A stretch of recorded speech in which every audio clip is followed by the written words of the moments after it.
بسم اللہ الرحمن الرحیم انما یخشی اللہ من عباده العلماء۔ جرأت کا نام ہے دیوبند والے، عالی مقام ہیں دیوبند والے۔ جرأت کا نام ہے دیوبند والے، عالی مقام ہیں دیوبند والے۔ جرأت کا نام ہے دیوبند والے، عالی مقام ہیں دیوبند والے، عالی مقام ہیں دیوبند والے۔ دوسرے اعتراض کا جواب، ایک آیات صحابہ کے اندر حضرت شیخ رحمۃ اللہ علیہ نے عبداللہ ابن زبیر رضی اللہ تعالیٰ عنہ کا ایک واقعہ لکھا ہے، جس کا خلاصہ یہ ہے کہ نبی اکرم صلی اللہ علیہ وسلم نے ایک مرتبہ سینگی لگوائی اور جو خون نکلا آپ نے عبداللہ ابن زبیر رضی اللہ تعالیٰ عنہ کو وہ خون دیا کہ اسے ایسی جگہ دفن کر دو جہاں کسی کا پاؤں نہ پڑے۔ عبداللہ ابن زبیر رضی اللہ تعالیٰ عنہ ایک دیوار کے پیچھے گئے اور اس خون کو پی کر واپس آ گئے۔ نبی اکرم صلی اللہ علیہ وسلم نے پوچھا کہ کہاں دفن کیا؟ عبداللہ ابن زبیر نے فرمایا کہ میں نے ایسی جگہ دفن کیا جہاں کسی کا پاؤں نہیں پڑ سکتا۔ نبی اکرم صلی اللہ علیہ وسلم نے فرمایا کہ شاید تم نے وہ خون پی لیا ہے۔ عبداللہ ابن زبیر نے فرمایا جی ہاں یا رسول اللہ، میں نے وہ خون پی لیا ہے۔ آپ صلی اللہ علیہ وسلم نے ارشاد فرمایا کہ اس بدن کو آگ نہیں چھو سکتی جس میں میرا خون شامل ہو۔ یہ واقعے کا خلاصہ ہے جو حضرت شیخ رحمۃ اللہ علیہ نے فضائل اعمال میں لکھا ہے۔ اس واقعے کے اوپر اسی کے مثل ایک واقعہ اور ہے حضرت مالک بن سنان رضی اللہ تعالیٰ عنہ کا، کہ غزوہ احد میں جب نبی اکرم صلی اللہ علیہ وسلم کو زخم لگے چہرے مبارک کے اوپر، تو حضرت مالک بن سنان رضی اللہ تعالیٰ عنہ نے وہ خون جو آپ کے چہرے مبارک سے بہہ رہا تھا اس خون کو چاٹ لیا۔ یہ دو واقعے ہیں۔ ان دو واقعات کے اوپر غیر مقلدین نے بڑی بے حیائی اور بڑی ڈھٹائی اور بڑی بے شرمی کے ساتھ اعتراض کیا ہے، اور اعتراض کرنے کا انداز بھی بڑا بے حیائی والا اور بڑا بے شرمانہ انداز ہے۔ ان کے اعتراض کرنے کا انداز کچھ اس طرح ہے کہ دیکھو، صحابہ نے نبی کا خون پی لیا، نعوذ باللہ ثم نعوذ باللہ، حالانکہ قرآن کریم کے اندر خون کو حرام قرار دیا ہے اور خون کو ناپاک بتایا ہے۔ خون ناپاک چیز ہے، نجس چیز ہے، اور خون جو ہے حرام ہے۔ قرآن میں اللہ نے فرمایا حرمت علیکم المیتۃ والدم، کہ مردار حرام ہے، خون حرام ہے۔ تو جو چیز حرام ہے اور فضائل اعمال والے شیخ زکریا جو ہے اسے حلال کروانے میں لگے ہوئے ہیں اور صحابہ کو پلانے میں لگے ہوئے ہیں، نعوذ باللہ، اس طرح کی گندی ذہنیت انہوں نے جو ہے اپنی اگلی ہے اپنی زبان سے۔ تو یہ ان کے اعتراض کا انداز ہے۔ بہت سارے لوگوں نے یہ اعتراض کیا ہے، میں ان سب کے نام تو نہیں لے سکتا ہوں اور نہ نام لینا ان کا مناسب ہے اور نہ وہ اس قابل ہیں کہ ان کا تذکرہ کیا جائے۔ البتہ ان کی باتوں کی وجہ سے جو عوام میں غلط فہمی پھیلی ہے اس کا ازالہ ہمارا جو ہے یہ مقصود ہے۔ اب دیکھیے، ہمیں اس واقعے کو کئی زاویوں سے اور کئی پہلوؤں سے دیکھنا ہے۔ پہلی بات تو یہ ہے کہ حضرت شیخ رحمۃ اللہ علیہ نے جو یہ واقعہ لکھا ہے، کیا یہ واقعہ صرف حضرت شیخ نے لکھا ہے یا حضرت شیخ سے پہلے بھی اسے علماء امت اور مورخین اور محدثین لکھ چکے ہیں؟ اگر پہلے امت کے علماء اور مستند محدثین اس واقعے کو اپنی کتابوں کے اندر لکھ چکے ہیں تو پھر الزام صرف حضرت شیخ کے اوپر نہیں آئے گا، بلکہ حضرت شیخ سے پہلے یہ الزام جو بھی غیر مقلدین نے لگایا ہے قرآن کی مخالفت کا یا قرآن کے مقابلے کا یا صحابہ کی توہین کا، یہ الزام جو ہے ان محدثین کرام کے اوپر بھی لگے گا۔ دوسری بات، کیا یہ واقعہ مستند ہے؟ سند کے اعتبار سے، روایت کے اعتبار سے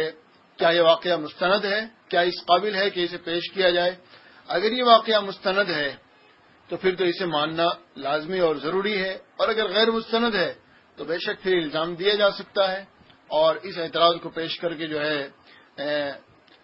اعتراض کیا جا سکتا ہے فضائل اعمال کے اوپر اور حضرت شیخ رحمۃ اللہ علیہ کے اوپر۔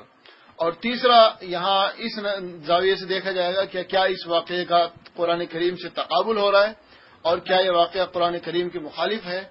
یہ تین زاویے ہیں، ہمیں ان تین زاویوں کے اوپر بحث کرنی ہے۔ تو سب سے پہلا نمبر، کیا یہ واقعہ صرف حضرت شیخ نے لکھا ہے؟ نہیں، یہ حضرت شیخ رحمۃ اللہ علیہ سے پہلے بہت سارے امت کے علماء اور محدثین اس واقعے کو لکھ آئے ہیں۔ چنانچہ مختصر طور پر میں ان حضرات کے نام آپ کے سامنے پیش کر دیتا ہوں جنہوں نے یہ واقعہ اپنی کتابوں میں لکھا ہے۔ حدیث کی مشہور کتاب مسند بزار کے اندر 6 جلد صفحہ 169 کے اوپر یہ واقعہ موجود ہے۔ اسی طرح مستدرک حاکم 4 جلد صفحہ 374، سنن بیہقی جلد 7 صفحہ 67، معجم بغوی جلد 3 صفحہ 516، ابو نعیم کی حلیۃ الاولیاء 1 جلد صفحہ 330، حیثمی رحمۃ اللہ علیہ کی مجمع الزوائد جلد 8 صفحہ 345، علی متقی ہندی کی کنز العمال جلد 13 صفحہ 499، حافظ ابن حجر رحمۃ اللہ علیہ کی الاصابہ جلد 4 صفحہ 70، علامہ ذہبی رحمۃ اللہ علیہ کی سیر اعلام النبلاء جلد 3 صفحہ 366، اور اسی طرح امام سیوطی رحمۃ اللہ علیہ کی خصائص کبریٰ 2 جلد صفحہ 252 کے اوپر جو ہے یہ واقعہ موجود ہے عبداللہ ابن زبیر رضی اللہ تعالیٰ عنہ کا۔ اب دیکھیے حضرت شیخ سے پہلے اتنے سارے محدثین نے اس واقعے کو اپنی کتابوں میں نقل کیا ہے، تو اگر اس واقعے کو نقل کرنے کی وجہ سے حضرت شیخ رحمۃ اللہ علیہ کے اوپر قرآن کی مخالفت کا یا صحابہ کی توہین کا الزام لگ سکتا ہے، تو اس الزام کے مستحق حضرت شیخ سے پہلے یہ تمام کے تمام محدثین ہوں گے جن کا نام میں نے پیش کیا ہے۔ دوسری بات، کیا یہ واقعہ مستند ہے؟ تو یہ بھی بات بالکل یقینی ہے کہ یہ واقعہ مستند ہے، اور اس کے مستند ہونے کی سب سے بڑی دلیل یہ ہے کہ اس واقعے کی سند بالکل صحیح ہے اور اس روایت کے تمام راوی بالکل صحیح اور درست ہیں۔ چنانچہ علامہ حیثمی رحمۃ اللہ علیہ نے مجمع الزوائد کے اندر اس واقعے کو اور اس روایت کو نقل کرنے کے بعد لکھا ہے، رجال البزار رجال الصحیح غیر جنید ابن القاسم وهو ثقہ، کہ بزار یعنی مسند بزار کے اندر جو یہ روایت ہے تو مسند بزار کے تمام راوی صحیحین کے راوی ہیں سوائے جنید ابن القاسم کے، اور ہیں وہ بھی ثقہ، یعنی جنید ابن القاسم اگرچہ صحیحین کے راوی نہیں ہیں لیکن اس کے باوجود بھی بہرحال وہ ثقہ ہیں۔ تو علامہ حیثمی رحمۃ اللہ علیہ کی ارشاد سے پتہ چلا کہ اس روایت کے تمام راوی بالکل ثقہ ہیں، مضبوط ہیں، صحیحین کے راوی ہیں۔ اسی طرح علی متقی ہندی رحمۃ اللہ علیہ نے کنز العمال کے اندر لکھا ہے اس روایت کو نقل کرنے کے بعد رجالہ ثقات، کہ اس روایت کے تمام راوی ثقہ ہیں، معتبر ہیں، مضبوط ہیں، اور آگے لکھا ما علمت فی حنید جرحا، نہیں یہ علامہ ذہبی رحمۃ اللہ علیہ کی عبارت ہے۔ اچھا، یہ تو علی متقی اور علامہ حیثمی رحمۃ اللہ علیہ کا ہوا۔ حافظ ابن حجر رحمۃ اللہ علیہ نے یہ واقعہ الاصابہ کے اندر لکھا ہے، اس واقعے کو نقل کرنے کے بعد لکھتے ہیں وَلَهُ شواہد، کہ اس واقعے کی اور اس روایت کی اور بھی بہت ساری متابعات ہیں اور اس کے بہت سارے شاہد ہیں اور بھی۔ علامہ ذہبی رحمۃ اللہ علیہ سیر اعلام النبلاء کے اندر اس واقعے کو نقل کرتے ہیں، تو اس واقعے کو نقل کرنے کے بعد لکھتے ہیں ما علمت فی حنید جرحا، کہ میں اس کے باقی تو تمام کے تمام راوی صحیحین کے راوی ہیں، معروف ہیں، جانے پہچانے ہیں، لیکن حنید ابن القاسم جو ہے یہ معروف راوی نہیں ہے، صحیحین کے راوی نہیں ہے، لیکن اس کے باوجود بھی وہ بھی راوی مضبوط ہیں، اور میری نظروں سے ان کے بارے میں کوئی جرح کا کوئی بھی کلمہ نظر سے میری نہیں گزرا ہے اور میرے علم میں نہیں ہے۔ علامہ ذہبی رحمۃ اللہ علیہ جیسا رجال کا اور رجال کے متعلق اسماء الرجال کے بارے میں استقراء تام رکھنے والا اور مہارت رکھنے والا، جس کے بارے میں غیر مقلدین کے مشہور محدث نواب صدیق حسن خان نے بھی کہا ہے کہ ذہبی کی رائے اسماء الرجال کے بارے میں ایک مہر کی حیثیت رکھتی ہے، جیسے مہر لگا دی ہو کسی نے، ذہبی کی رائے کا وہ مقام ہے اسماء الرجال کے بارے میں۔ تو امام ذہبی رحمۃ اللہ علیہ اس روایت کے راوی کے بارے میں فرماتے ہیں کہ مجھے کوئی جرح میری نظروں سے نہیں گزری اس روایت کے راویوں کے اوپر۔ اور علامہ سیوطی رحمۃ اللہ علیہ نے بھی خصائص کبریٰ کے اندر اس روایت کو صحیح قرار دیا ہے۔ اسی طرح امام حاکم رحمۃ اللہ علیہ نے مستدرک حاکم کے اندر اس روایت کو صحیح قرار دیا ہے۔ تو یہ چند محدثین کے نام میں نے نقل کیے جو اس روایت کو نقل کرتے ہیں، اس کی سند کی تصحیح کرتے ہیں اور نہایت ہی وثوق کے ساتھ جو ہے اس روایت کو پیش کرتے ہیں، اور بغیر کسی تنقید کے اور بغیر کسی اعتراض کے اس روایت کو حضرت عبداللہ ابن زبیر رضی اللہ تعالیٰ عنہ کے مناقب میں ذکر کرتے ہیں۔ اس روایت کے مستند ہونے کے لیے صرف اتنا کافی تھا لیکن اس سے بھی آگے یہ روایت اس کی صرف ایک سند نہیں بلکہ اس کی متعدد سندیں ہیں، اور متعدد سندوں کے اندر اس روایت کو بیان کرنے میں صحابہ بھی صرف حضرت عبداللہ ابن زبیر خود اکیلے نہیں بلکہ عبداللہ ابن زبیر رضی اللہ تعالیٰ عنہ کا یہ واقعہ ان کی والدہ محترمہ حضرت اسماء بنت ابی بکر رضی اللہ تعالیٰ عنہا بھی بیان کرتی ہیں، اور حضرت اسماء رضی اللہ عنہا کا یہ واقعہ معجم بغوی جلد 3 صفحہ 516 کے اوپر موجود ہے۔ اسی طرح یہی واقعہ حضرت سلمان فارسی رضی اللہ تعالیٰ عنہ بھی بیان کرتے ہیں کہ عبداللہ ابن زبیر نے نبی اکرم صلی اللہ علیہ وسلم کا خون پیا۔ سلمان فارسی رضی اللہ عنہ کا واقعہ حلیۃ الاولیاء پہلی جلد صفحہ 330 کے اوپر موجود ہے۔ اب دیکھیے،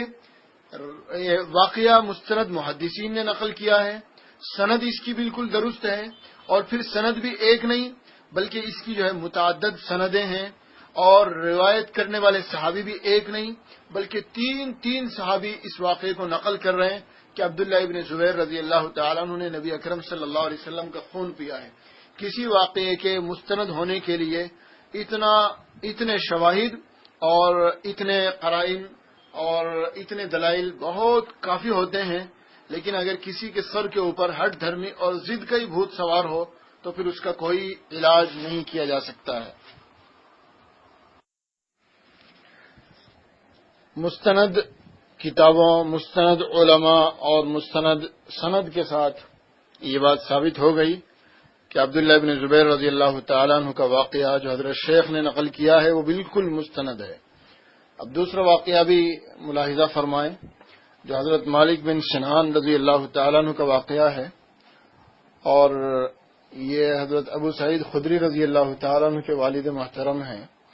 ان کا واقعہ بھی وہی ہے کہ انہوں نے نبی اکرم صلی اللہ علیہ وسلم کے چہرے مبارک سے خون چاٹ کر صاف کیا۔ یہ واقعہ بھی نہایت مستند ہے، اس کی سند بھی بالکل صحیح اور درست ہے۔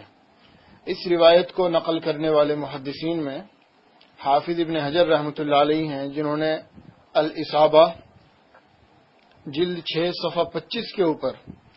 امام حیثمی رحمۃ اللہ علیہ نے مجمع الزوائد کے اندر جلد 8 صفحہ 483 کے اوپر، امام طبرانی رحمۃ اللہ علیہ نے اوسط کے اندر جلد 9 صفحہ 47 کے اوپر، امام بغوی نے معجم کے اندر جلد 5 صفحہ 242 کے اوپر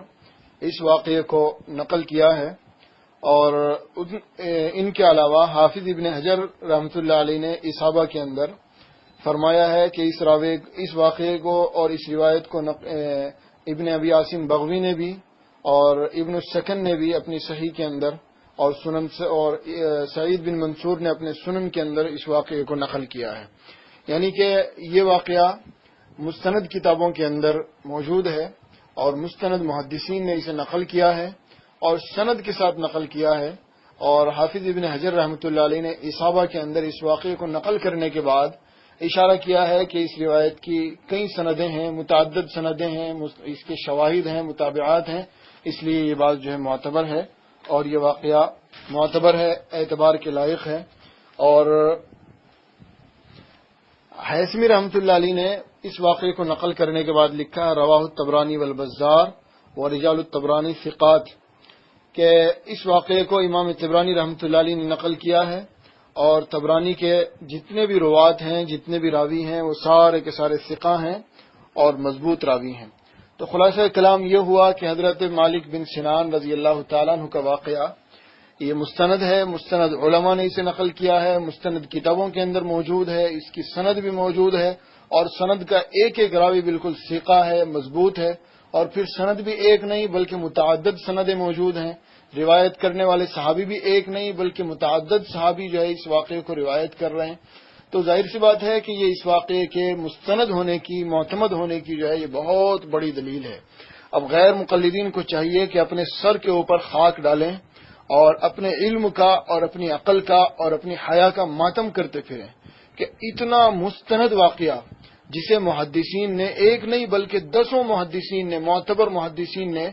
مضبوطی کے ساتھ اور پورے اعتماد کے ساتھ نقل کیا ہے، اس واقعے کے اوپر انہوں نے اعتبار کر کے حضرت شیخ کے دامن کو داغدار کرنے کی کوشش کی ہے۔ لیکن مثال مشہور ہے کہ چاند پہ تھوکا منہ پہ آتا ہے۔ حضرت شیخ رحمۃ اللہ علیہ کا کچھ نہیں بگڑا، الٹا اس واقعے کے اوپر اعتراض کرنے کی وجہ سے ان کی علمی ان کے افلاس کا اور ان کی علمی بے مایگی کا جو ہے بالکل بھانڈا چوراہے کے اوپر پھوٹ گیا. عجیب بات ہے اور عجیب حالت ہے کہ جن کے علم کا یہ عالم ہو کہ جنہیں حدیث کے اور تاریخ کے ایک مستند معتبر راوی کا اور روایت کا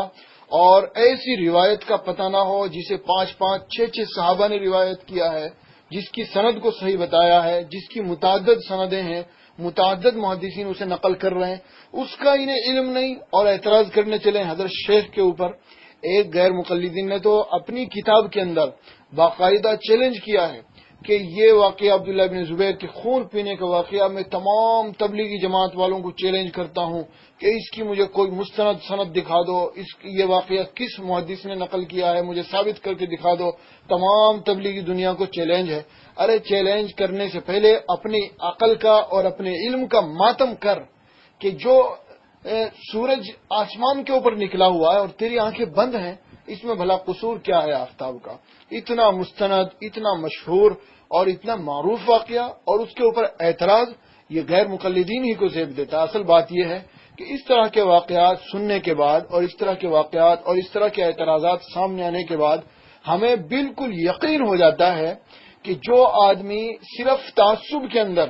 اور جو صرف دشمنی کے اندر اور عناد کے اندر اتنی مضبوط بات کو ٹھکرا سکتا ہو تو اس کے باطل ہونے میں اور اس کے غلط ہونے میں کوئی شبہ نہیں ہوتا. اس طرح کے اعتراضات کو سننے کے بعد اور دیکھنے کے بعد ہمیں بالکل پختہ یقین ہو جاتا ہے کہ واللہ اور باللہ فرقہ غیر مقلدیت راہ حق سے بالکل ہٹا ہوا ہے، گمراہی کی دلدل میں بالکل تہ تک پہنچا ہوا ہے اور حق سے اور حق صراط مستقیم سے اس کا ذرہ برابر بھی کوئی واسطہ نہیں، کوئی مطلب نہیں. اگر اسے حضرت شیخ سے یا فضائل اعمال سے الرجی تھی تو کم از کم ایسے واقعات کے اوپر اعتراض کرتا جن کے اوپر اعتراض کچھ بنتا ہو. اعتراض کے چکر میں اتنے مستند واقعات کو ٹھکرا دیا جس کی زد جو ہے وہ صرف شیخ کے اوپر نہیں بلکہ ان تمام محدثین کے اوپر پڑتی ہے. کیا غیر مقلدین ہمت کر کے ان تمام محدثین کو بھی کٹہرے میں لا کھڑا کریں گے؟ کیا ذہبی کے اوپر اعتراض کرنے کی ہمت رکھتے ہیں؟ کیا ابن حجر کے اوپر اعتراض کرنے کی ہمت رکھتے ہیں؟ کیا ابن حجر، ذہبی، مجمع الزوائد اور امام بہقی اور امام طبرانی ان مستند محدثین کو قرآن کی مخالف واقعات نقل کرنے والا قرار دے سکتے ہیں؟ توبہ کریں، توبہ کریں. افسوس صد افسوس ایسے علم کے اوپر ماتم کرنے کو جی چاہتا ہے.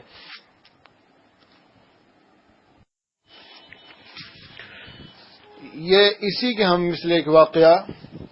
جس کے اندر نبی اکرم صلی اللہ علیہ وسلم کے خون مبارک پینے کا تذکرہ ہے، یہ حضرت سفینہ رضی اللہ تعالی عنہ سے بھی مروی ہے. حضرت سفینہ رضی اللہ تعالی عنہ نبی اکرم صلی اللہ علیہ وسلم کے آزاد کردہ غلام ہیں. ان کا واقعہ سنن بہقی جلد 7 صفحہ 67، مجمع الزوائد جلد 8 صفحہ 483،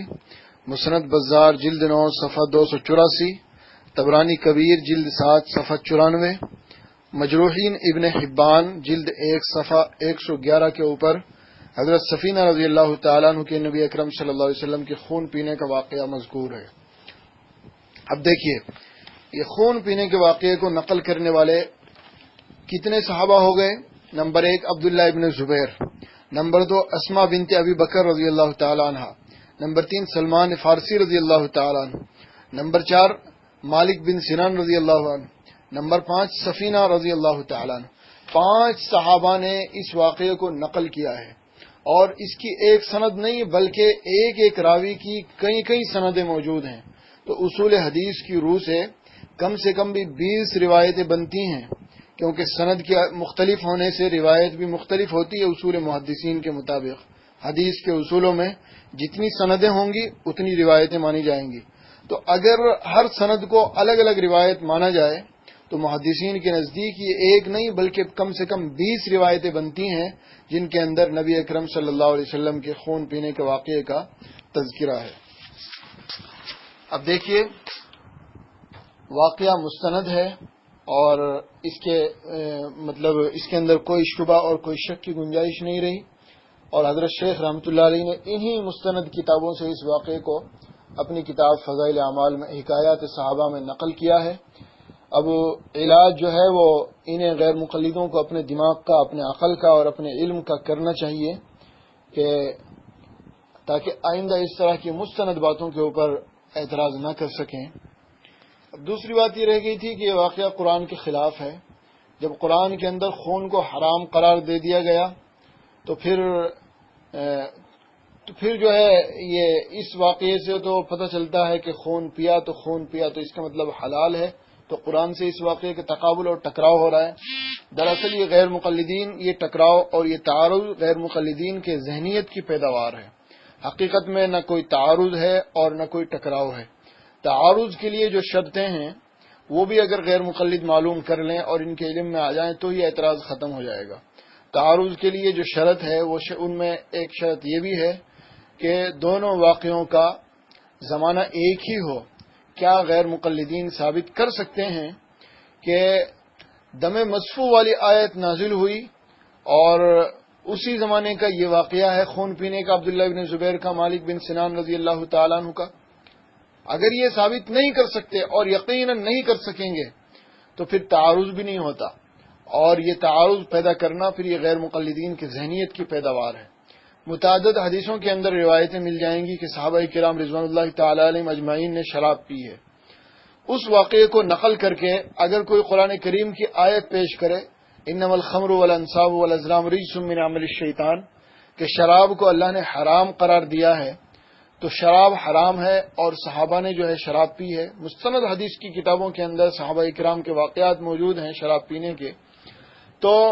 اب ان روایات کو پیش کر کے قرآن کریم کی اس آیت سے جس میں شراب کی حرمت کا تذکرہ ہے اگر کوئی تعارض پیش کرنا چاہے، دیکھو حدیث میں اور قرآن میں تعارض ہو رہا ہے، تو کیا یہ تعارض مانا جائے گا؟ یہ تعارض نہیں مانا جائے گا، بلکہ یہ تعارض معترض کے ذہن کی پیداوار مانا جائے گا۔ وجہ یہ ہے کہ جب تک شراب حرام نہیں ہوئی اس وقت تک جو ہے انہوں نے استعمال کی، اور جب شراب حرام ہو گئی تو پھر استعمال کرنی چھوڑ دی۔ دونوں مختلف الگ الگ زمانے کے واقعات ہیں، تو جب زمانہ الگ ہے تو پھر تعارض کیسا؟ تعارض کے لیے تو وحدت زمان بھی شرط ہے۔ اور ان کے اندر یہ بھی دیکھیں آپ کہ اس کے اوپر یہ دم مصفوع والی جو آیت ہے جس کے اندر اللہ نے خون کو حرام قرار دیا ہے، یہ آیت بالکل آخری زمانے کی آیت ہے، کیونکہ مشہور مفسر امام قرطبی رحمۃ اللہ علیہ مشہور تفسیر کے امام ہیں، انہوں نے اپنی تفسیر قرطبی کے اندر احکام القرآن کے اندر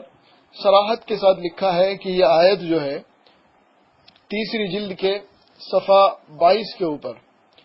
انہوں نے لکھا ہے کہ یہ آیت جو ہے دم مصفوع والی آیت، انما حرم علیکم المیتہ والدم ولحم الخنزیر، فرمایا وہی مدنیہ وأکدہا بالآیت الاخری التي روی انہا نزلت بعرفہ، عرفہ کے اندر یہ نازل ہوئی ہے۔ اور عرفہ کب ہوا؟ نبی اکرم صلی اللہ علیہ وسلم نے حجۃ الوداع میں جب عرفہ کے اندر خطبہ دیا اس وقت یہ آیت نازل ہوئی۔ اب دیکھیے یہ بالکل آخری زمانے کی آیت ہے، اور یہ واقعہ جو ہے یہ اس سے پہلے کا ہے، یقیناً پہلے کا ہے، کیونکہ صحابہ کرام کے بارے میں حسن ظن کرتے ہوئے ہم یہی بات ماننے میں مجبور ہیں کہ اگر کسی صحابی سے کوئی شراب پینے کا واقعہ نقل کیا جائے گا تو اسے اس زمانے پہ محمول کیا جائے گا جب شراب کی حرمت نازل نہیں ہوئی تھی۔ اسی طرح اگر خون کو حرام قرار دے دیا جائے نبی اکرم صلی اللہ علیہ وسلم کے، تو بھی یہ واقعہ اس وقت کا مانا جائے گا جب خون کی حرمت کی آیت نازل نہیں ہوئی تھی۔ اور اس کی تائید اس بات سے بھی ہوتی ہے کہ اس واقعے کے راوی یعنی خون پینے والے حضرت مالک بن سنان رضی اللہ تعالیٰ عنہ، ان کے بارے میں حافظ ابن حجر رحمۃ اللہ علیہ نے استیعاب کے اندر لکھا، اور مشہور بات ہے یہ کہ مالک بن سنان رضی اللہ تعالیٰ عنہ غزوہ احد کے اندر شہید ہوئے تھے، بلکہ ان کی یہ بات بخاری شریف کے اندر بھی موجود ہے، حضرت مالک بن سنان رضی اللہ تعالیٰ عنہ کی شہادت کی بخاری کے اندر بھی کہ غزوہ احد میں شہید ہوئے تھے۔ تو غزوہ احد تو سن 2 یا 3 ہجری میں بالکل شروع میں ہوا، مدنی زندگی کے شروع میں ہوا، اور یہ آیت خون کی حرمت والی آیت بالکل آخر میں نازل ہوئی۔ تو جو چیز آخر کی اور شروع کی ہے ان کا تعارض کس طرح ہوا؟ تعارض تو جب ہوگا جب دونوں کے زمانہ ایک ہو، جب زمانہ ہی الگ الگ ہے تو پھر تعارض کی بھی کوئی دقت نہیں۔ اور پھر تیسری بات یہ ہے کہ یہاں نبی اکرم صلی اللہ علیہ وسلم کی خصوصیت ہے کہ نبی اکرم صلی اللہ علیہ وسلم کے بدن سے نکلنے والی ہر چیز پاک ہوتی ہے، جسے فضلات بھی بولتے ہیں. نبی اکرم صلی اللہ علیہ وسلم کے بدن سے نکلنے والی ہر چیز پاک ہے. یہ نبی اکرم صلی اللہ علیہ وسلم کی خاصیت ہے، اور خصوصیات جو ہیں آپ صلی اللہ علیہ وسلم کی، انہیں شریعت کے عام احکام سے الگ رکھا جائے گا، وہ خاصیت ہیں. تو اس لیے جو عام احکام ہیں انہیں نبی اکرم صلی اللہ علیہ وسلم کی خصوصیات کے اوپر جو ہے فٹ نہیں کیا جائے گا. مثال اس کی یہ ہے کہ آپ صلی اللہ علیہ وسلم کی خصوصیت تھی کہ آپ نے جو ہے 11 شادیاں کی، لیکن قرآن کریم کے اندر صرف 4 شادیوں کی اجازت ہے. تو یہ آپ کی خصوصیت تھی، اور شریعت کا جو حکم ہے، قرآن کا جو حکم ہے وہ عام ہے. تو اس عام کو نبی اکرم صلی اللہ علیہ وسلم کی خصوصیت سے الگ رکھا جائے گا. اور بھی آپ کی بے شمار خصوصیات ہیں جہاں حکم شرعی کو جو ہے الگ رکھا جائے گا. اسی طرح یہ بھی آپ کی ایک خصوصیت ہے، آپ کے بدن سے نکلنے والے جو فضلات ہیں، جتنی بھی چیزیں ہیں، ان تمام کے احکام الگ ہیں، دوسروں کے اوپر انہیں قیاس نہیں کیا جا سکتا. تو اس لیے جو ہے یہاں اس آیت کو پیش نہیں کیا جائے گا. خصوصیات نبی اکرم صلی اللہ علیہ وسلم کی خصوصیات کے مقابلے میں عمومات قرآنی سے جو ہے استدلال نہیں کیا جائے گا. یہ متفقہ مسئلہ ہے، اجماعی مسئلہ ہے. اب رہی یہ بات کہ نبی اکرم صلی اللہ علیہ وسلم کے فضلات کا کیا معاملہ ہے، وہ اگلا اعتراض ہے. اس کے اوپر انشاءاللہ تفصیل کے ساتھ انشاءاللہ آئندہ گفتگو کی جائے گی. آج کا یہ سبق عبداللہ بن زبیر کے اور مالک بن سنان رضی اللہ تعالیٰ عنہ کے اوپر جو اعتراض ہوا تھا، آج کا یہ سبق ختم ہوا.